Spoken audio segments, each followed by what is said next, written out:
First on Fox, Easter weekend off to a very chilly start here in Middle Tennessee.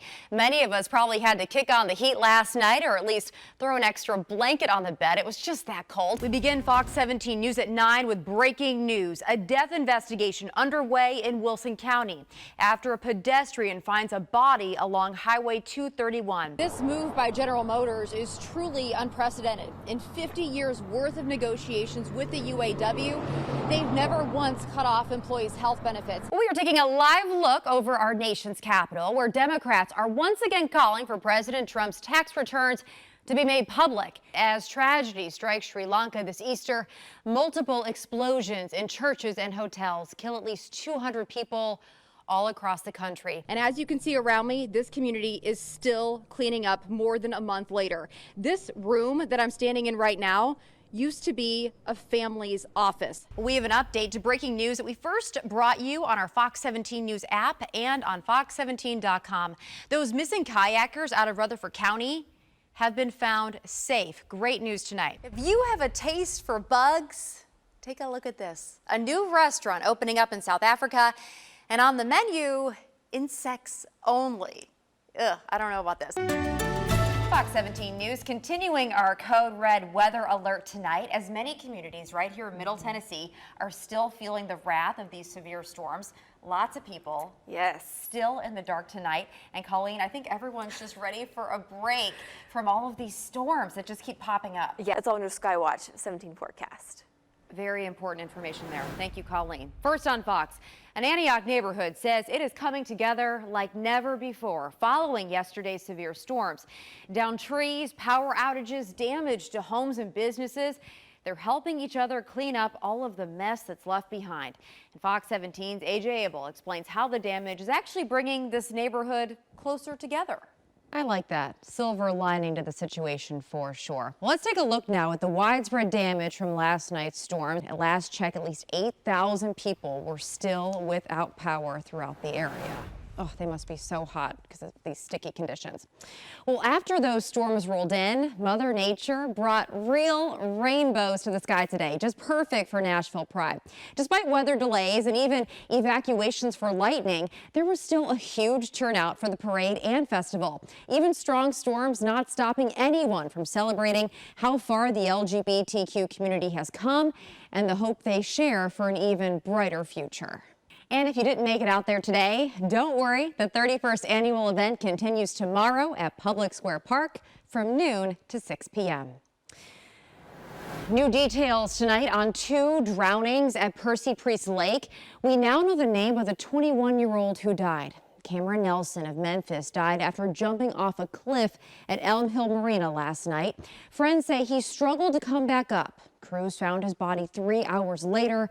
Nashville firefighters also responding to what they say appears to be the accidental drowning of an 8-year-old. Police say she swam about 50 yards out and couldn't stay afloat. 2 other swimmers pulled her from the water, and she died at Vanderbilt University Medical Center. So sad. A man has now died after Metro Police say someone stabbed him and his wife in their Sylvan Park home.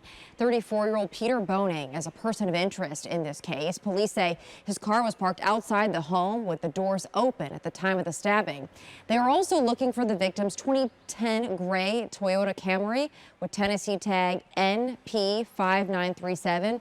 So if you've seen that man that you see in the picture there or the car, call Metro Police right away. They'll want to hear from you.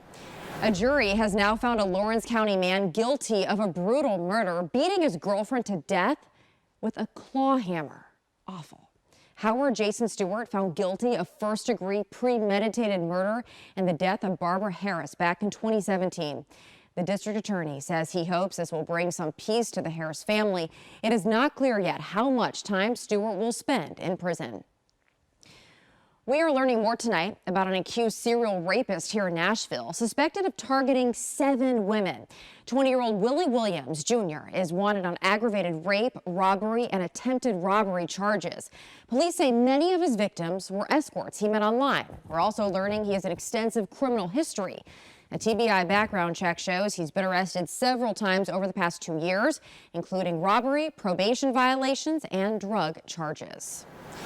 Caught on camera, a close call for a Chattanooga family as a mother watches her 3-year-old daughter nearly get hit by a car. Surveillance video at Charlena Harris's home shows her daughter playing in her fenced-in front yard.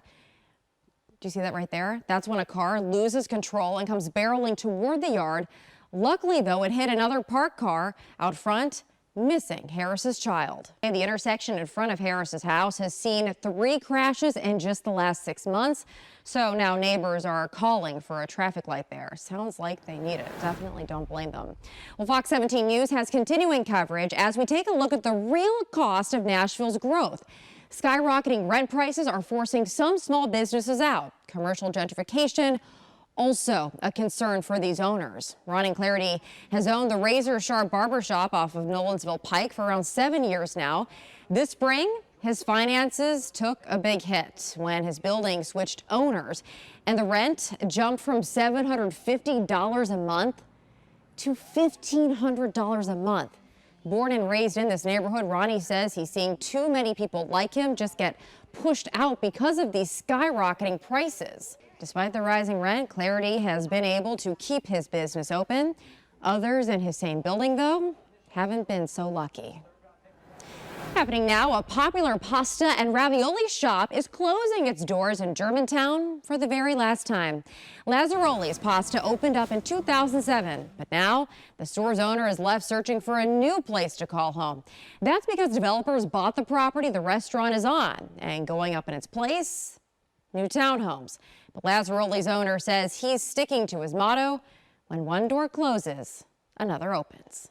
Soon, all scooters are going to be off Nashville streets, why some say removing them is a bad idea.